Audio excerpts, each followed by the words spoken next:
Welcome to yet another episode of Your Hero is Here Inspire series organized by Sky High Edu Hub.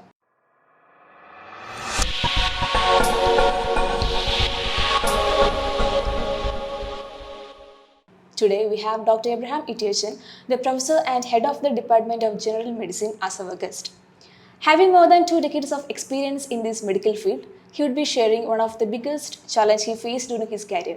In addition to that, he would be sharing his thoughts and pieces of advice for the medical aspirants. Welcome, sir, to the episode. Sir, so it was during your initial year when you joined in MOSC that you faced with the leptospirosis patients. It was you who initiated the usage of steroids on them. During that time, you also faced challenges like you have to deal with the patients and also convey their family. More than that, you also have to get permission from the senior faculty as well as the ethical clearance from the institution. You also had to face challenges like you had to keep the course to a minimum, and even after succeeding, you were rejected by a medical journal, pointing out some of the methodological flaws in it. So, how was that whole journey, which was not at all easy peasy, and how did you tackle that challenges? See, my memories go back to nearly 20 years when I joined as an young assistant professor of medicine in this institution. What I faced here was a lot of people, and that too, sometimes the breadwinners, the sole breadwinners of the family, dying because of this disease called leptospirosis. Now, the story behind leptospirosis is it's a disease of people in third world countries, and so uh, not much research was done on this disease, and there was very little available in literature, especially regarding complications. Now, when I came here, what I faced was a lot of people were dying due to a complication called ARDS. The full form of ARDS is acute respiratory distress syndrome. For a common man, the best way to explain that would be it is something of a huge inflammation in the lung where the function of the lung comes down. So normally in a patient like that, if we can put them on the ventilator, that is an artificial breathing device, to some extent the lung will recover. But here we have a patient whose lung is not working at all. So there were limitations there too. And in those days, a lot of hospitals did not have ventilator. And on top of that, there was not much available in medical literature regarding treatment of leptospirosis with ARDS. So I was facing such a situation, and when I came here, so many treatments were already being tried, some given in literature, some not. But the sad thing was the mortality was very high. Nearly 97% of people who developed this complication died. So that was a very sad story. So I was fortunate in that I had come just fresh after training in critical care. In fact, I was one of the first trained critical care physicians in Kerala at that time when critical care as a specialty was not even heard in Kerala. The common man was not aware. But I was a very junior faculty. But I got a lot of support from my senior faculty when I told them that, look here, in this condition called ARDS, there have been several trials around the world where they have tried different types of treatment, and in some subsets, steroids have worked. Not ARDS due to leptospirosis, but due to other conditions. ARDS can occur due to other conditions too. So, with permission from the senior faculty, ethical clearance, I gave this steroid. That is the drug which I gave was methylprednisolone to a patient who was not expected to survive. It was already communicated to the family that he may not, 99% he may not survive. But we told them, see, there is a drug like this which has been tried in ARDS but not in leptospirosis. We will try. So they said, go ahead. They gave permission. So in the morning after the morning rounds, the medicine was given. It's given in the form of an injection.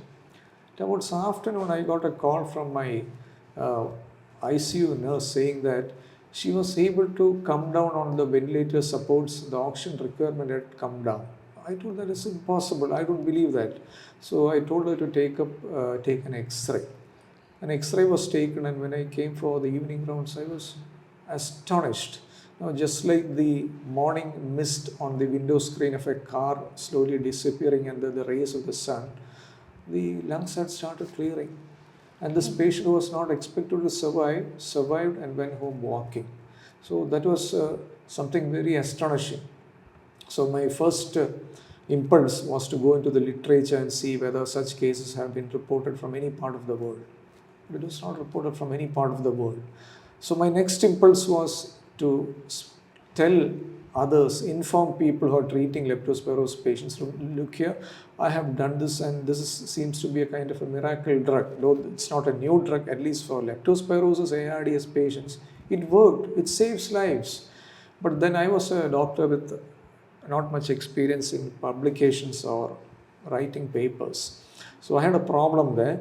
And with whatever knowledge I had about writing a paper, I sent it to one well-known international journal, who of course rejected it, saying that there was so many technical flaws. So I never gave up. I sent it to an Indian journal, the Indian Journal of Critical Care Medicine, who immediately published it. Over the next few months and years, I fine-tuned my treatment, brought down the dose of methylprednisolone that was used in leptospirosis patients with ARDS, and from a mortality rate of 97%, I could bring that down to nearly 3%. And when I was going back again in the literature, I found that there was very little reports in literature. Many years later, while preparing talk on leptospirosis, I was going through the literature basically in the net to see what is the stand of leptospirosis ARDS at that moment in time. And I was surprised and in fact very happy also to realize that my paper had been quoted in the national guidelines of two nations, that is Philippines and the other one being Sri Lanka. They were using this and they found that it was useful. So it gave me immense happiness and pleasure.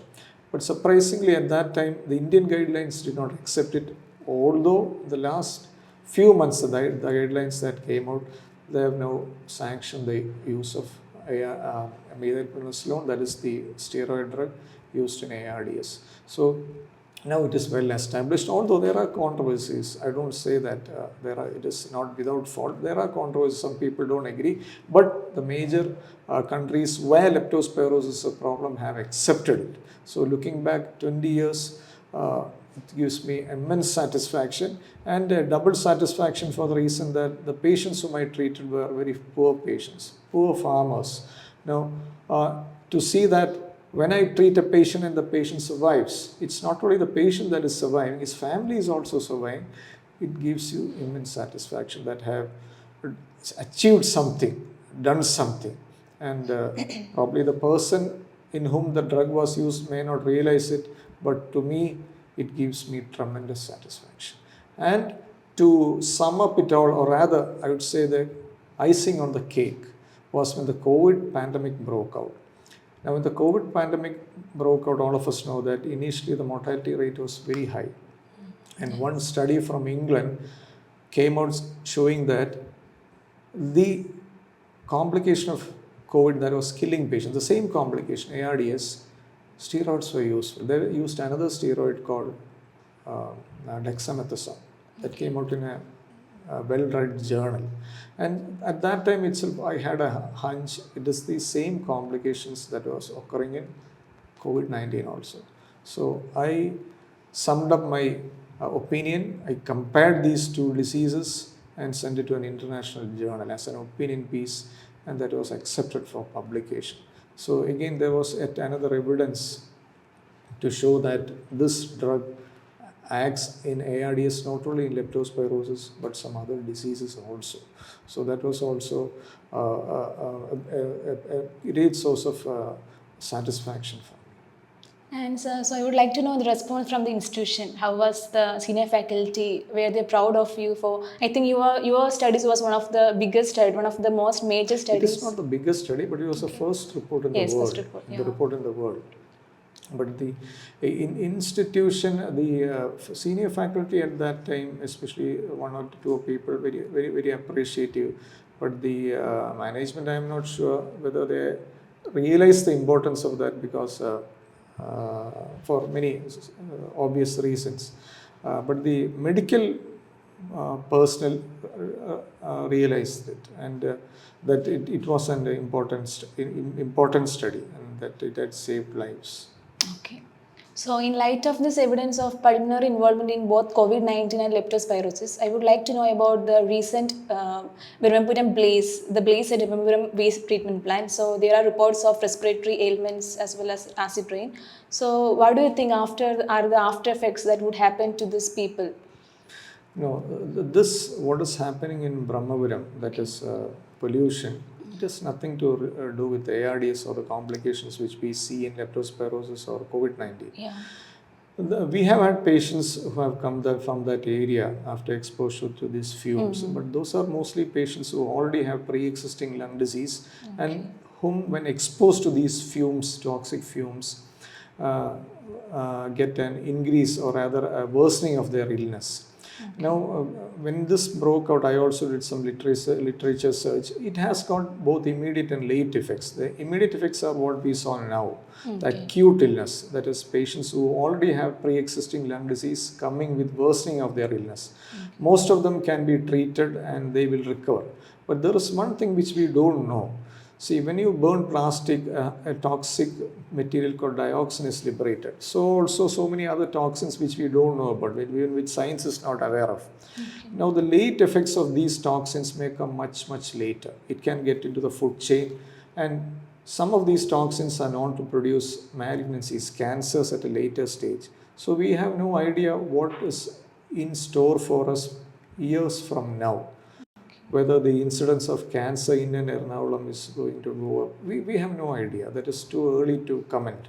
But we do know that the harmful toxins that are generated from plastic, they will produce long-standing late side effects like cancers, in addition to the immediate effects which we have already seen. Okay. But can there be any preventive measures that could be taken by the people? No, only surveillance probably is the only thing that we can do. Surveillance, that is surveillance at periodic intervals, especially in areas where people are exposed to these fumes, especially the area in and around Brahmapuram, which probably means a large area of Ernakulam district. That is surveillance into the future. This is the incidence of cancer, especially cancers, going up. The immediate effect will be, of course, be taken care of immediately, and most people will survive. But the late effect, I don't think anyone can predict. We can only say for sure from literature that these toxins can produce cancers, but how soon, how long, and what is the incidence is anyone's guess. Okay, sir. So now I would like to ask you something about one of the challenge faced by the common people related to medicine field. That means we know that becoming doctor is now a costly affair. So there are practitioners who, after getting into job, would not do justice to their job and can even go against the work ethics. So it is actually a challenge for the common people. So how do we, as common people, face this challenge?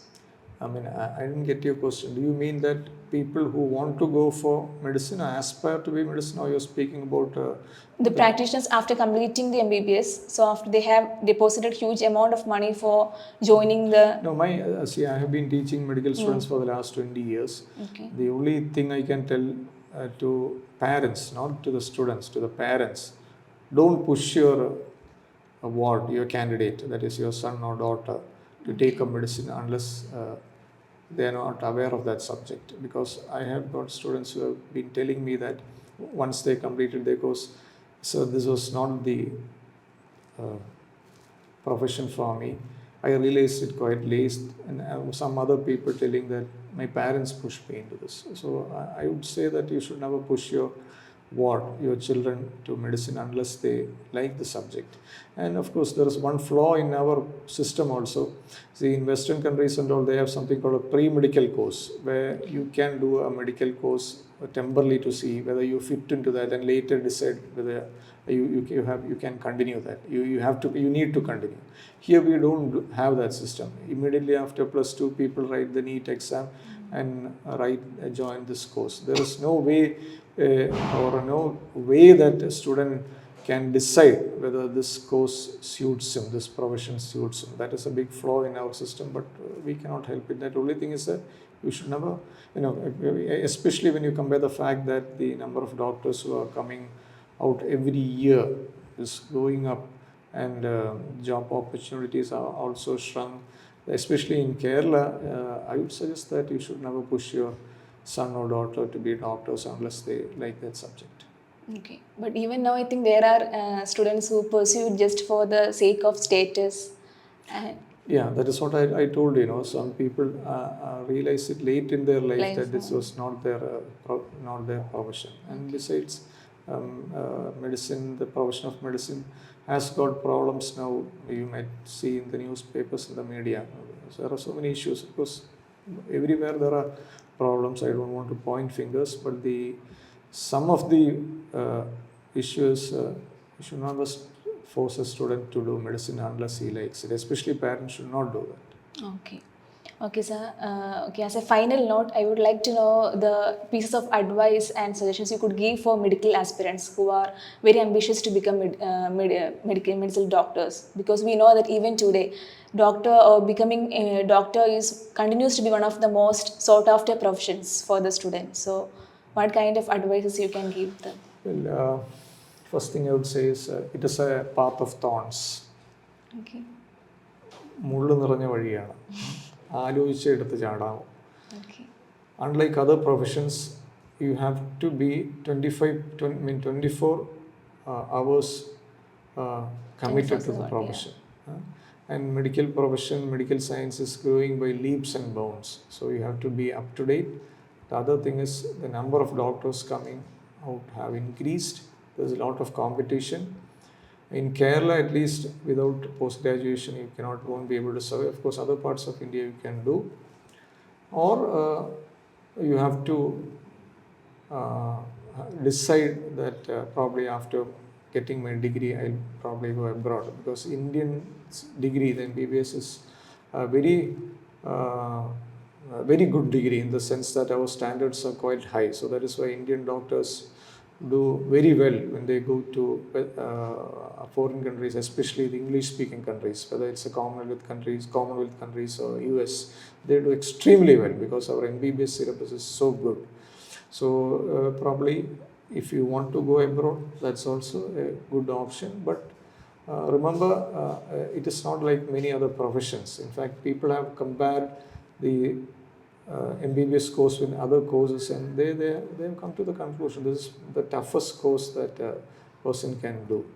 So if you are interested, you want to do, persevere, and you'll surely get it. But keep in mind, you need to put a lot of work, your heart and soul into that if you want to be a successful doctor.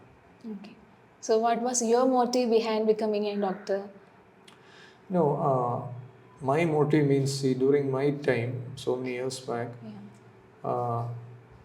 it's just that I wanted to be a doctor. I wanted to serve people. There was an ambition. And my ambition was never to make money. If my ambition was to make money, I would have gone abroad long time back. In fact, after my critical care course, I had worked in Vellore, from where I had got offers for a job in Brunei. Okay. But I decided, even after coming here, I had got offers from some corporate hospitals where they were setting up critical care. Because like I told you, 20 years back, critical care medicine was in its infancy, and I was one of the few properly trained critical care specialists at that time. But I never wanted to go into that field. I wanted... my interest was, in addition to looking after patients, some research, teaching, and I find that all of them I can do here. And the management in that case, in that way, is very cooperative also. The working atmosphere, that's where I think I'll put it. The working atmosphere is very good, and I'm quite satisfied with my job.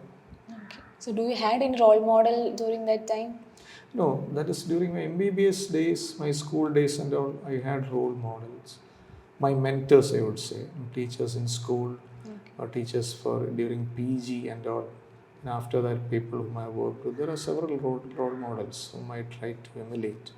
uh, I've learned a lot from that. And remember, I always believe that no one becomes a doctor by just getting his MBBS or MD degree.